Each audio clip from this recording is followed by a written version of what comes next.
अगले मरहले में पहिया जाम हड़ताल की मंसूबाबंदी कर रहे हैं। हाफिज नईम जमाते इस्लामी पाकिस्तान के अमीर हाफिज नईमुल रहमान का कहना है कि अब अगले मरहले में हम पहिया जाम हड़ताल की मंसूबाबंदी कर रहे हैं। अमीर जमाते इस्लामी हाफिज नईमुल रहमान ने मीडिया से गुफ्तगू करते हुए कहा कि कल की हड़ताल का क्रेडिट जमाते इस्लामी नहीं, पूरी कौम का क्रेडिट है।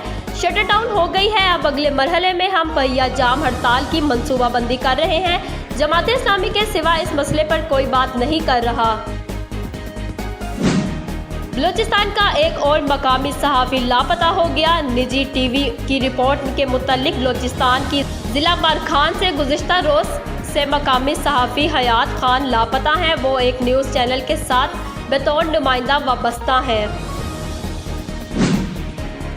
पाकिस्तान का कलदम टीटीपी से मुज़ाकरात का कोई प्रोग्राम नहीं। आसिफ मर्चेंट के हवाले से अमरीकी इंतज़ामिया से मालूमात की मुंतज़िर हैं।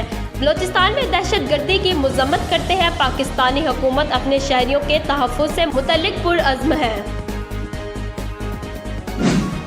मार्केट में अमरीकी डॉलर की कदर में कमी का सिलसिला थम गया। करेंसी डीलर्स के मुताबिक कारोबारी हफ्ते चौथे रोज इंटरबैंक में डॉलर की कदर में 10 पैसे का इजाफा हुआ, जिससे इंटरबैंक में डॉलर 278 रुपये 55 पैसे का हो गया।